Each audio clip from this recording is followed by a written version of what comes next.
कहना पड़ा कि बैठ जाओ बैठ जाओ। प्यारे साथ संगत जी,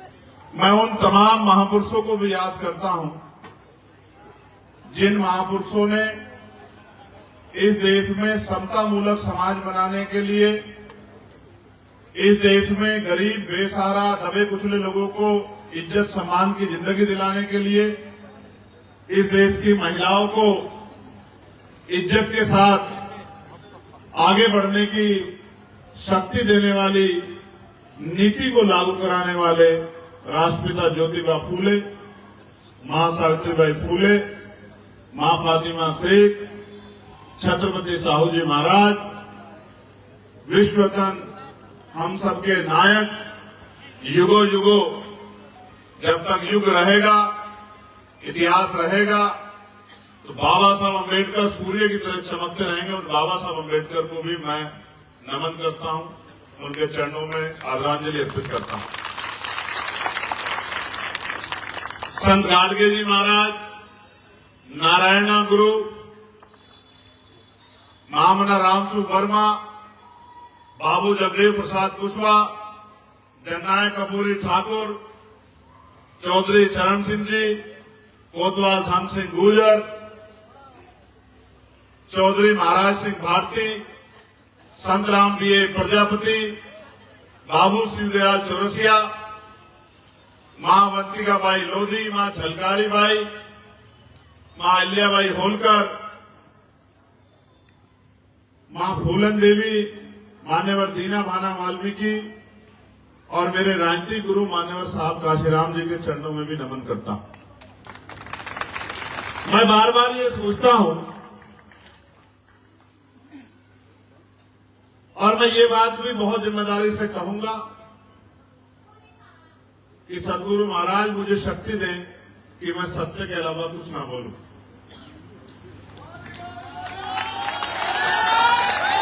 मैं बार बार ये सोचता हूं कि जब इस देश में राजतंत्र था तो जिन लोगों को बराबर के हक अधिकार नहीं मिले थे, उनको गरीबी, बेबसी, लाचारी, बीमारी, तमाम तरह का अपमान, तकलीफ के साथ जीना पड़ता था। ये उनके भाग्य में लिखा हुआ था, क्योंकि राजशाही थी। राजशाही में जो राजा कहता है उसी को सत्य मान लिया जाता है, उसी का पहराव दिया जाता है। राजा दिन को रात कह दे तो रात मानी जाती है, रात को दिन कह दे तो दिन माना जाता है, क्योंकि उसमें जनता की बात कोई मायने नहीं रखती है, उसमें राजा की बात ही सर्वोपरि होती है। राजा के अपराध भी माफ होते हैं और प्रजा पे राजा के द्वारा थोपी गई हर नीति को प्रजा को मानना पड़ता है। लेकिन सम्मानित मुझसे बड़े मेरे हम उम्र साथियों, मुझसे बड़े सम्मानित मेरे बड़ों, जब मैं गांव देहात में जाता हूं, संत यहां बैठे हैं, महात्मा महिपाल दास जी,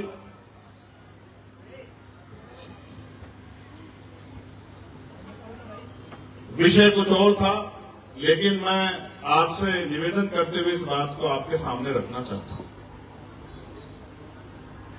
उसका कारण है,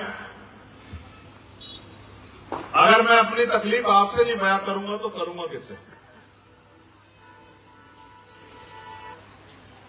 समाज के मार्गदर्शक लोग बैठे हैं, समाज के बीच में जाते हैं, समाज को रास्ता दिखाते हैं। मैं मानता हूं अखंड ज्योति सतगुरु समनदास जी जैसा सूर्य अगर ना जन्मा होता तो आज इतने लाखों लोगों के जीवन में इतना बड़ा बदलाव नहीं होता। जय जय। तो मैं सोचता हूं कि ऐसा क्या है कि आज भी इस देश में एक बहुत बड़ी आबादी रोटी, कपड़ा, मकान, स्वाभिमान, सम्मान, हक अधिकार के लिए लड़ रही है, जिनके घर देख के, जिनके हालात देख के ऐसा महसूस होता है कि ये आज भी इंसान जैसे सुविधाएं नहीं ले। और फिर जब मैं लोगों के बीच जाता हूं, मैं जहां से चुन के आया हूं, नगीना से मां यहां बैठी है, वो जानती हैं उनका आशीर्वाद मुझे मिला है, पूरे परिवार का आशीर्वाद मुझे मिला है।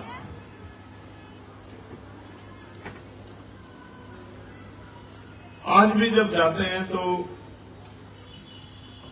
उनके कपड़े देखते हैं, गरीब लोगों के फटे हुए, उनके घरों के हालात देखते हैं, उनके खाने के बर्तन देखते हैं,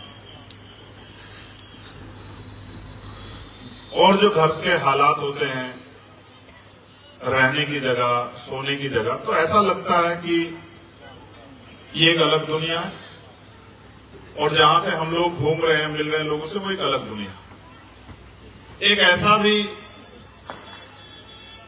समाज है देश के अंदर जिनके यहां 50 तरह का भोजन बनता है, और 50 में से कोई एक भोजन पसंद आता है, उसको खा लेते हैं। 49 तरह का भोजन कूड़े में चला जाता है। सच तो यह है कि उनके कुत्ते भी, उनकी बिल्लियां भी, उनके चिड़िया तोते भी हमसे, जो बहुत बड़ी आबादी देश में रहती है, उससे अच्छा भोजन खाती है। उनके यहां जो कुत्ता वो पालते हैं, उसको बढ़िया दूध पिलाते हैं कि कुत्ते का पेट ना खराब हो जाए। बीमार होने पे बढ़िया दवाई कराते हैं। गर्मी आती है तो उसके लिए एसी लगाते हैं, बढ़िया बेड सजाते हैं। सर्दी आती है तो उसके लिए उसको स्वेटर जर्सी पहनाते हैं, गद्दों की व्यवस्था करते हैं, कंबल की व्यवस्था करते हैं। और एक तरफ वो लोग हैं जिनमें से मैं भी, अब तो मुझे तनख्वाह मिलने लगी है और मेरे ऊपर समाज का बड़ा आशीर्वाद है, मैं इस बात को स्पष्ट तौर पे कह सकता हूं। एक तरफ वो लोग भी हैं जो एक जर्सी में पूरा साल काट देते, एक जैकेट में पूरा साल काट देते, वो लोग भी हैं। तो हम लोग प्रदेश भर में, देश भर में जाते हैं, कहीं कहीं जुर्म जाती होती है, लोगों की आवाज बनते हैं, लोगों को न्याय दिलाते हैं, लोगों की तकलीफ दूर करते हैं। तो मैं शुरुआत सहारनपुर से करूंगा। मुझसे जेल में लोग पूछा करते थे कि चंद्रशेखर भाई, हमारा आंदोलन सहारनपुर में कैसा रहेगा? ईमानदारी की बात बता रहा हूं, मैं सतगुरु सुमनदास जी महाराज का शपथ लिया व्यक्ति हूं, मैं झूठ नहीं बोलता हूं। तो मैं कहता था हमारा आंदोलन सबसे कमजोर सहारनपुर में रहेगा। तो बोले क्यों साहब, शुरू तो यहां से हुआ। मैंने कहा शुरू यहां से हुआ है, लेकिन यहां का कोई आदमी निकट भविष्य में काम नहीं करेगा। यहां हर आदमी चंद्रशेखर होगा और वो सबको यही बात कहता फिरेगा कि हम चंद्रशेखर हैं, हम चंद्रशेखर के साथी हैं, हम चंद्रशेखर के घर के हैं, हम पुराने साथी हैं। काम कोई नहीं करेगा, काम वहां आगे बढ़ेगा जहां काम करेगा। इस मंच पे जितने नेता लोग बैठे हमारे, 99% गांव की शक्लें नहीं देखते हैं। मैंने जीवन में ये देखा है और महसूस किया है। मैंने जीवन का, मेरा अनुभव है कि गुरुओं के सामने बैठ के सीखा जाता है, गुरुओं के पीछे बैठ के आज तक इतिहास में कोई सीख नहीं पाया। जब गुरु गद्दी पे विराजमान होते हैं तो गुरु की तरफ पीठ करने वालों को कभी आगे बढ़ने का रास्ता नहीं मिलता। जब गुरु गद्दी पे होते तो गुरु के चरणों में, गुरु के सामने जो होता है, गुरु की वाणी को जो ग्रहण करता है, उसी को रास्ता मिलता है, वो आगे बढ़ता है। जिसकी पीठ गुरु की तरफ को होती है तो उसके हिस्से में कभी सम्मान नहीं आता। आज ये इतने बड़े हो गए हैं, यहां से 50 लोगों ने चिल्लाया बैठ जाओ बैठ जाओ बैठ जाओ, इनमें से एक आदमी उतर के नहीं गया कि जाके मैं अपना कोई काम देख लूं। इनको पता है कि मैं यहां बैठा हूं। जब मेरे सामने इनकी हालात हैं तो मेरे पीछे तो ये एक दूसरे के पीछे डंडा लेके घूमते होंगे। मैं ये बात बहुत दिन पहले कहता था, और यही शामली वाले हमारे नीटू भाई आज यहां साथ आए नहीं है। एक दिन मीटिंग में उन्होंने मुझसे पूछी, मैं जेल में बैठा हुआ था, 16 महीने जब जेल में रहा, कि भैया, मैंने कहा मेरी बात पत्थर की लकीर है, सहारनपुर मेरा सबसे कमजोर रहेगा और जिस दिन ताकत बन जाएगी सहारनपुर मेरा किला हो जाएगा। यहां पत्ता भी मेरे बगैर नहीं हिलेगा, मेरी बात को याद रखना। यहां सामाजिक, राजनीतिक, धार्मिक पत्ता भी नहीं हिलेगा मेरे बिना। जब मैं बाहर ताकत बना के आ जाऊंगा, और जब तक ताकत नहीं बनेगी, ये ना खुद काम करेंगे ना मुझे करने देंगे। और आज हालात जो कि तू है, मैं अपने सीनियर साथियों को भी आगाह कर रहा हूं,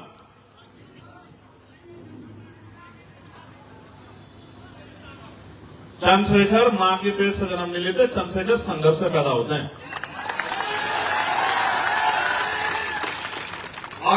चंद्रशेखर बनना है तो जान को दांव पे लगाने की हिम्मत पैदा कर दो, गुर्दा पैदा करो कि जान को दांव पे लगा। अगर कुछ पाना चाहते हो तो कुछ खोना सीखो। मैं अपने लोगों की हालात बताता, धूम में बैठ जाएंगे, एक पैर पे खड़े रहेंगे, 8 घंटे मेहनत मजदूरी कर लेंगे, लेकिन इज्जत से अगर इनको कहा जाए कि सामने बैठ जाओ तो सामने नहीं बैठेंगे। पेड़ की छांव में बैठ जाएंगे, बिना चादर के बैठ जाएंगे, लेकिन इतनी अच्छी चादर बिछा रखी है पंडाल में, वहां बैठते इनको मुसीबत चढ़ जाएगी, आप धूम में खड़े रहेंगे। मैं तो जानता हूं ना, मैं पैदा हुआ हूं यहां, मैं जानता नहीं हूं यहां। ये तो संतों का आदेश है, मैं इनके आदेश को टाल नहीं पाता, मेरे साथ इतनी कमजोरी है, क्योंकि गुरु गद्दी की शपथ है, संत बड़े हैं, उनका सम्मान हमेशा होना चाहिए, उनके आदेश का पालन होना चाहिए। इसलिए जितनी सदगुरु समदास जी नाम लेवा संगत है वो हमारे सरमाथे हैं, जितने सारे संत हैं वो हमारे सरमाथे हैं। उनके अच्छा बुरा, उनका डांट, उनकी गाली भी हमें सरमाथे स्वीकार है, हम उसके कभी खिलाफ जा नहीं सकते। गुरुओं की सुननी भी चाहिए, लेकिन जो लोग मुझे नेता मानते हैं, जो लोग मेरे जैसा बनना चाहते हैं, और उनके हालात क्या है, मुझे आज उनके ऊपर शर्म आ रही है।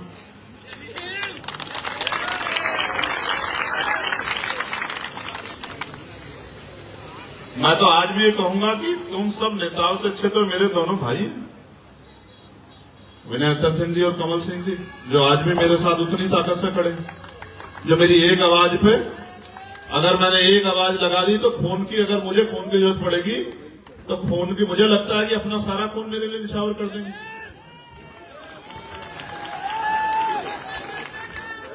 प्यारे साथियों, मैं बहुत लोगों की गारंटी नहीं लेता हूं, लेकिन मैं आपको एक वचन देकर कह सकता हूं, जब तक हम भाई हैं और हमारे खून में, शरीर में लहू का आखिरी कतरा है, हम अपने प्राणों को बलिदान कर देंगे, लेकिन आपके सम्मान स्वाभिमान से समझौता नहीं करेंगे, याद रखें।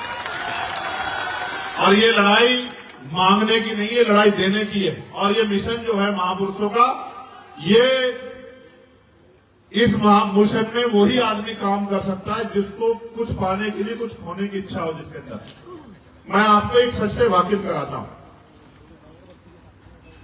मैं मानता हूं कि आदमी पेट के लिए सब कुछ करता है, मेहनत करता है, मजदूरी करता है, गाली खाता है। मैं देखता हूं ना, लोगों को पसीना चलता है, खेत में काम करते हैं, और मालिक 4 बुरे शब्द भी कह देता है, सुनते हैं।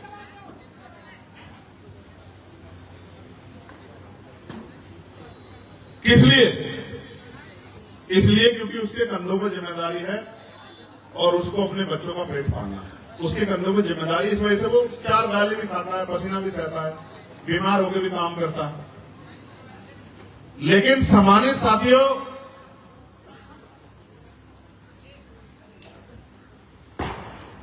हम 8 घंटे मेहनत मजदूरी करना सीख गए, लेकिन हमारे महापुरुष ये कह के गए हैं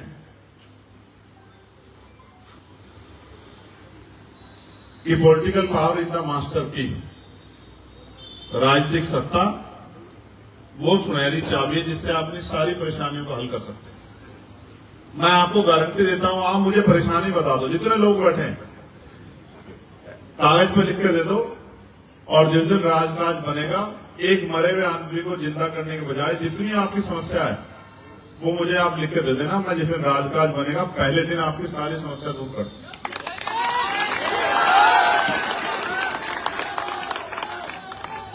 मैं कह रहा हूं, इतनी बड़ी समस्या क्यों ना हो,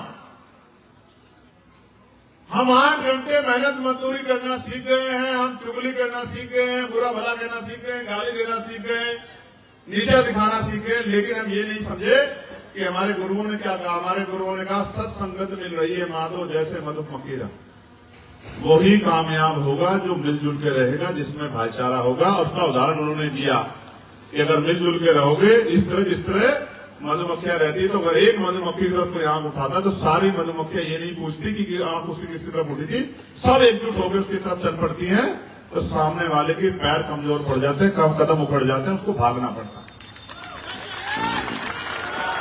यहां जिन लोगों के कंधे में मैंने जिम्मेदारी दी है पदाधिकारी बना के कि वो जाके काम करेंगे, मेहनत करेंगे, लोगों को जगाएंगे, भाईचारा बनाएंगे, संगठन बनाएंगे, वो लोग काम करने की बजाय मुंह दिखाने का काम करते हैं। मुझे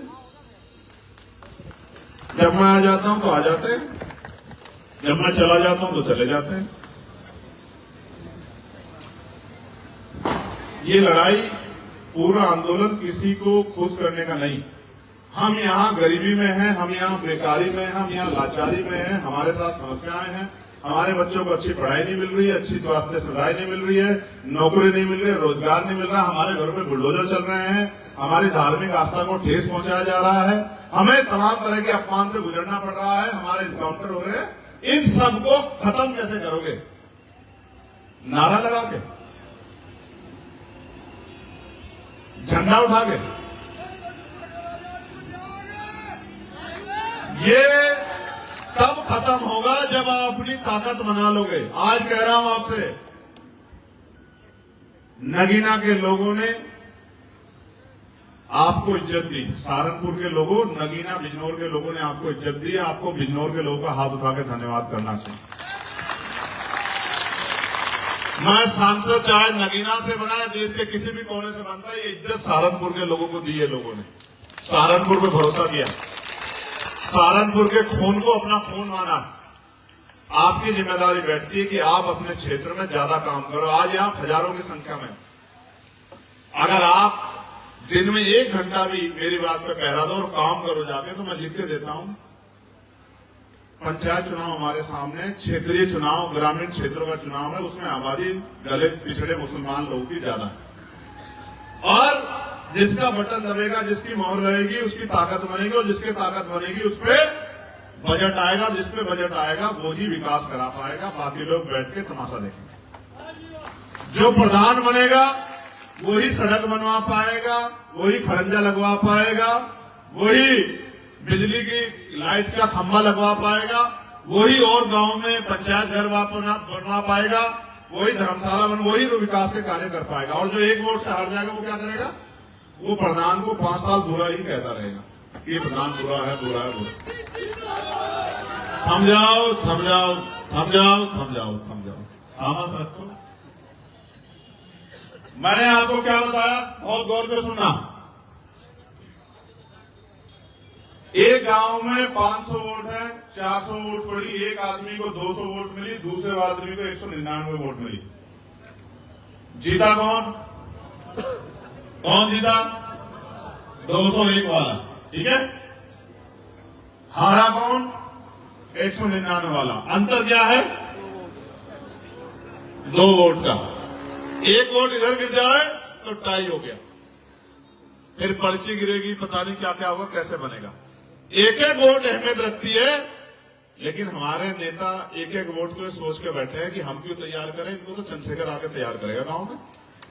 ये तो उसका काम है, क्योंकि चंद्रशेखर अपने घर का काम कर रहा है। मैं बहुत सच्चाई की बात बता रहा हूं।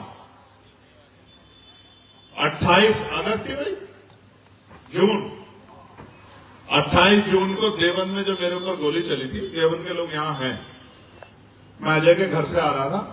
देवबंद में जब मेरे ऊपर गोली चली, जिन लोगों ने गोली चलाई उन्होंने मेरे सामने खड़े होकर जश्न मनाया। उनको लगा कि ये मर गया।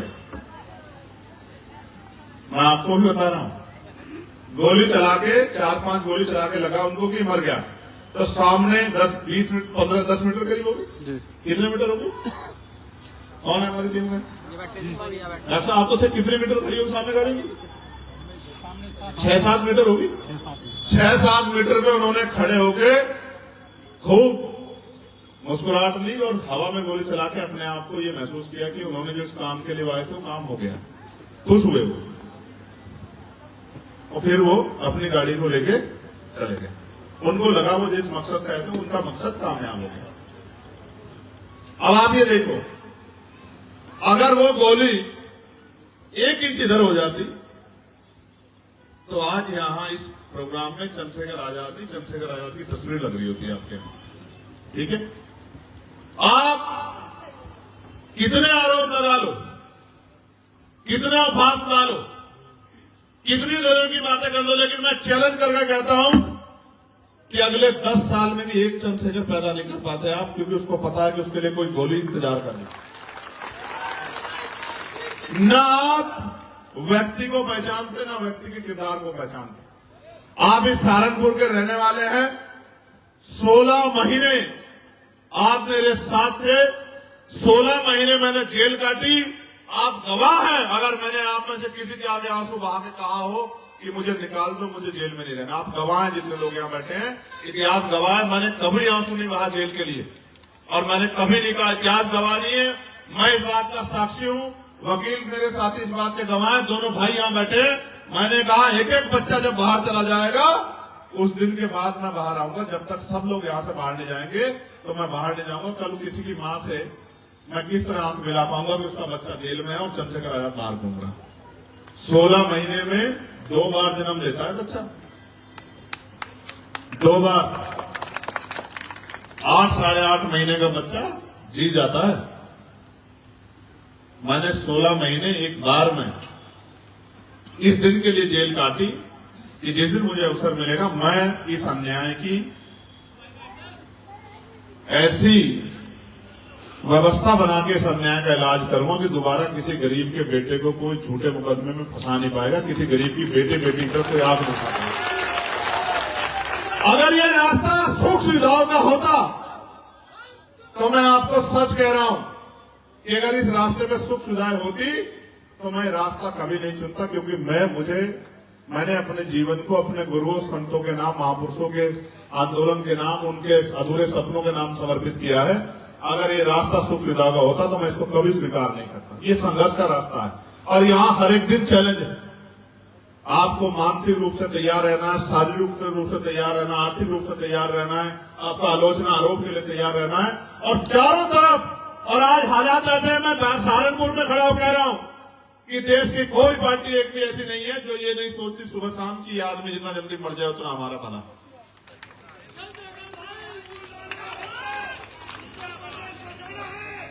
तो क्यों सोचती है, मैं आपको ये भी बता देता हूं, क्योंकि हर पार्टी में बड़े बड़े नेताओं के बच्चों को आगे बढ़ने का मौका मिल रहा है। उनको लगता है कि ये जमीन से जुड़ा हुआ गरीब का बच्चा आगे आ गया तो ये गरीबों से चुन के आया, गरीब के बीच का है, तो गरीबों की समस्या के लिए लड़ेगा। अगर उनके बच्चे जाएंगे तो अमीरों की समस्या के लिए लड़ेंगे। लड़ाई सिर्फ यहाँ पे खत्म होती है कि आपकी लड़ाई कौन लड़ेगा। मुझे आप ये बताओ अपने दिल पे याद रख के, चुनाव के बाद 5 साल तक आता है कोई आपके यहाँ से पूछने के लिए? पूछता है आपके घर में इलाज के लिए पैसे हैं नहीं है?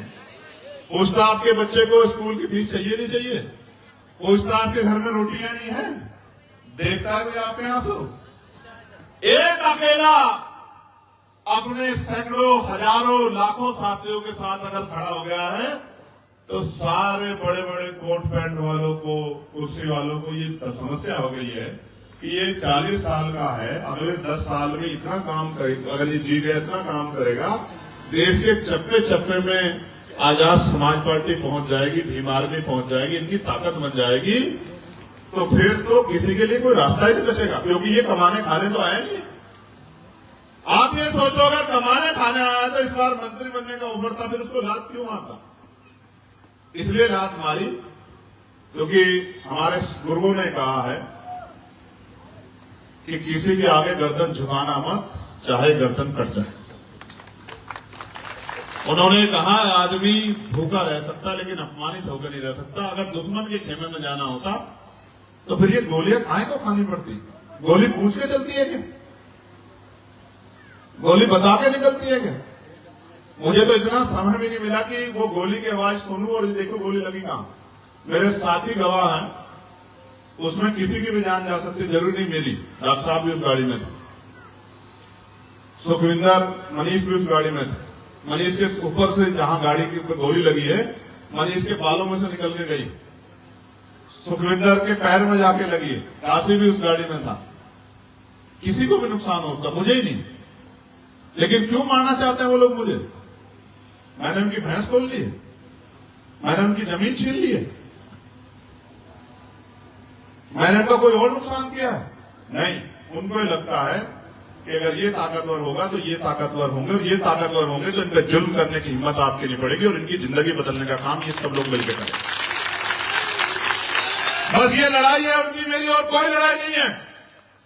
ना मैंने एक जमीन खरीदी है, ना मेरी है, ना मैं लेके जाना चाहता। मैं आपको विश्वास दिलाता हूं, जिस दिन जाऊंगा उतनी जगह लूंगा जितने में मुझे जलाया जा सके, दफनाया जा सके। इससे ज्यादा कुछ साथ लेके नहीं जाऊंगा, मेरी बात को याद रखें। और मैं फिर कह रहा हूं आपको, आप सतर्क हो जाओ। ये मेरे पुराने जो साथी हैं यहाँ, मैं देख रहा था, मैं कह रहा था, बैठने संत कह रहे थे, वहां खड़े थे, कोई टोपी पहन के खड़ा था, कोई जिला अध्यक्ष इसलिए खड़ा था क्योंकि सब लोग, जिला अध्यक्ष बहुत बड़ा है, बाकी लोग छोटे हैं। ऐसा इलाज कर दूंगा, ऐसा इलाज कर दूंगा कि अगले 10-20 साल जिला अध्यक्ष जैसी कुर्सी की तरफ नहीं देख पाओगे। जिले में, मंडल में पद लेके जो बैठे हो ना, अगर मेरे सामने अनुशासन में आप नहीं, लोग नहीं हो, तो मैं क्या मानूं कि आप मेरी बात को उस तरह पालन करते होंगे। क्या सबको पता है मैं किसको कह रहा हूं। मेरी आवाज शामली तक भी जाती है, और जो जिला पंचायत की तैयारी कर रहे हैं उन तक भी जाती है। समझदार बन जाओ। आप ही बताओ, थोड़े से अपर को कर ले भाई ने, कहां को शोर करवा रहा कान में।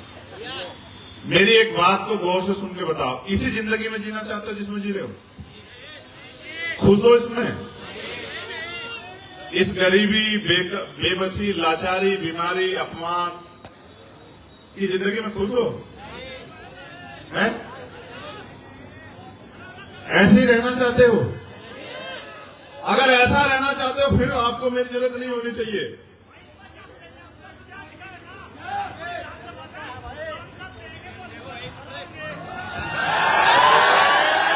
सीधे लोग हैं, सीधे। एक मिनट बैठ जाओ, ये मेरे शेर, एक मिनट बैठ जाओ। ये सीधे लोग हैं, भावुक लोग हैं। इनको इतने लंबे समय तक ठगा गया है। अब ये हर आदमी को पिन मार मार कर देखते रहते हैं कि भाई ये सच्चा है, झूठा है, सच्चा। अब इतने दिनों में ऐसा ना हो कि वो आदमी निकल जाए, क्योंकि जीवन का भरोसा थोड़ा ही है। मैं आपको कह रहा हूं, अगर आप ये मानते हैं कि आपके जीवन में सब कुछ अच्छा है, तो फिर साथ मत दो। चैन से जो कोई आपको कुछ भी कहते उसकी बातों को मान लो। और अगर आप ये मानते हैं कि ये आपका असल खून है, ये आपको धोखा नहीं देगा, मिट जाएगा, तो फिर घर से निकलो।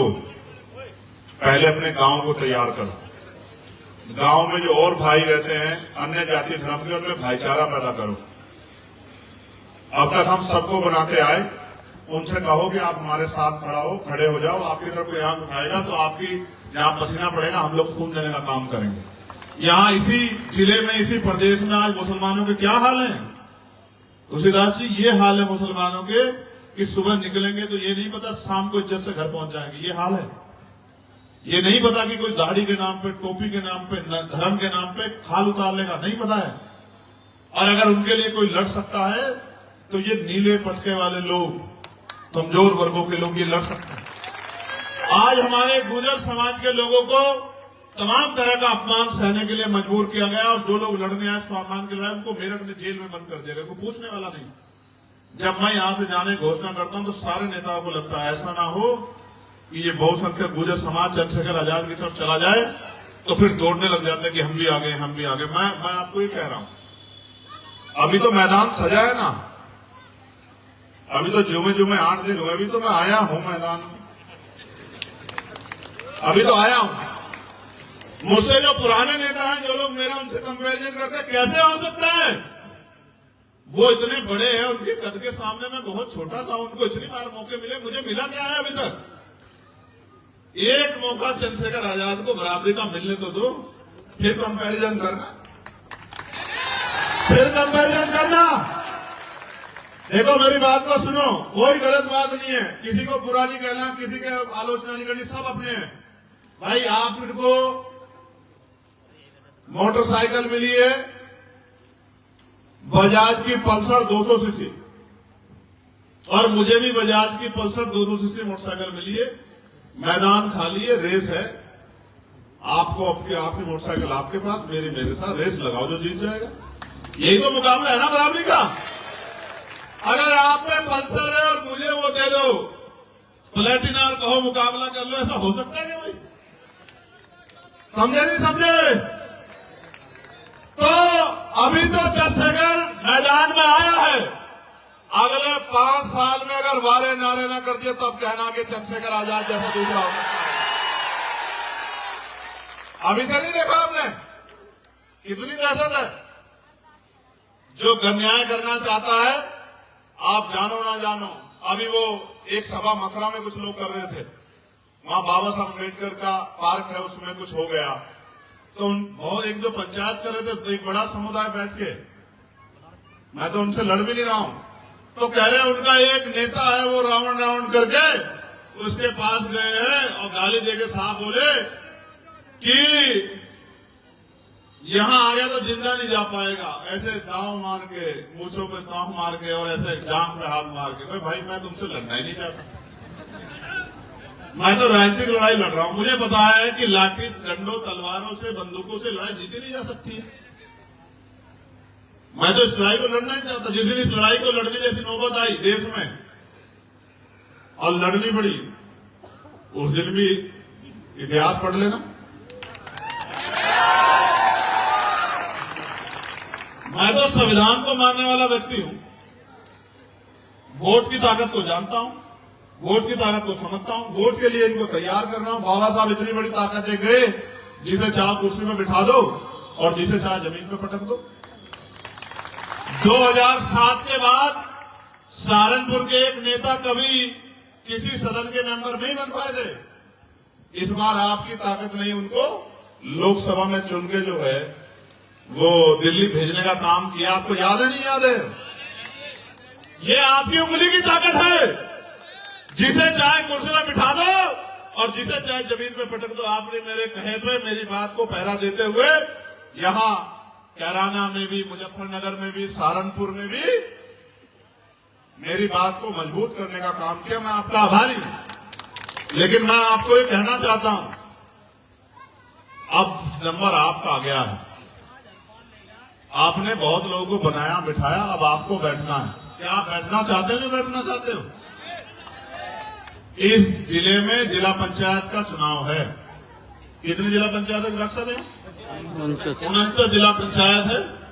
विपक्ष को आप 30 जिता दो, 35 जिता दो, सारे भाग जाएंगे, दोपहर में बिक जाएंगे, वोट जनता के लेंगे, किसी और के खेमे में बैठ जाएंगे। पिछली बार इस बात की गवाही है, आपसे छिपावा नहीं है। पिछली बार कितने किस पार्टी के भाग गए थे आपको पता है नहीं पता है? तो एक चीज और जान लो, जिला पंचायत सदस्य के पास बजट नहीं होता, जिला पंचायत अध्यक्ष के पास बजट होता है। आपने सदस्य को वोट दिया और वो सदस्य भाग गया, तो जिसके ज्यादा सदस्य होंगे उसका बहुमत बनेगा, उसका बोर्ड बनेगा। तो मैं आपसे आज ये मांगना चाहता हूं, जिला पंचायत सदस्य का चुनाव आ गया है आपके सामने, मेहनत करना, घर से निकलना, ये सोचना प्रत्याशी नहीं लड़ रहा है, मैं लड़ रहा हूं, मेरा भाई लड़ रहा है, चंद्रशेखर आजाद ने आवाज दी है, मुझे उसकी ताकत बना के देनी है। उससे आंख मिला के कह के दिखाना है कि देख भाई, मेरे गांव में 700 वोट थे, 550 पड़े, 525 तुझे देकर दिखाया है, अपना काम कर दिया। अब तेरी जिम्मेदारी है कि इनको संभाल के अपनी ताकत बना के हमारे क्षेत्रों में काम करवा के दिखाना।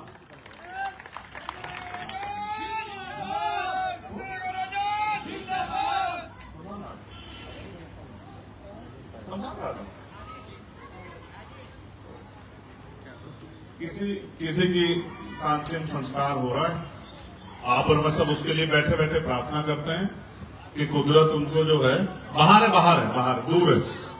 पहले आप ऐसे दोनों हाथ ऐसे जोड़ो, नहीं पता किस जाति के किस धर्म के, कोई फर्क भी नहीं पड़ता है। अच्छे काम सबके लिए, बुरे काम किसी के लिए नहीं। आप सब लोग प्रार्थना करो, वो जिस भी परिवार से हैं, कुदरत उनको, सतगुरु महाराज उनको अपने चरणों में स्थान दे और उनके परिवार को दुख सहने की शक्ति दे।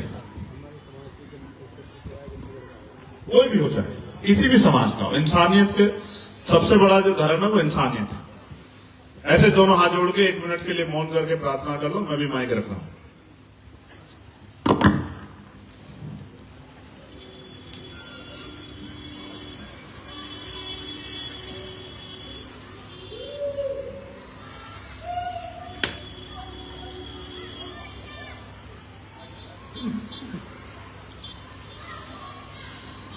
17। तो भाई मैं आपसे ये कह रहा था कि आप अपना काम कर देना। मैं कह रहा था विपक्ष के आप 40 जिता दो, 40 के 40 भाग जाएंगे, कोई नहीं बना पाएगा। अगर किसी के डंडे झंडे में दम है तो वो आजाद समाज पार्टी काशीराम है, जो जिला पंचायत अध्यक्ष बना सकते। मैं आपको हाथ जोड़ के कह रहा हूं, इस बार निराश मत करना। निराश तो नहीं करोगे?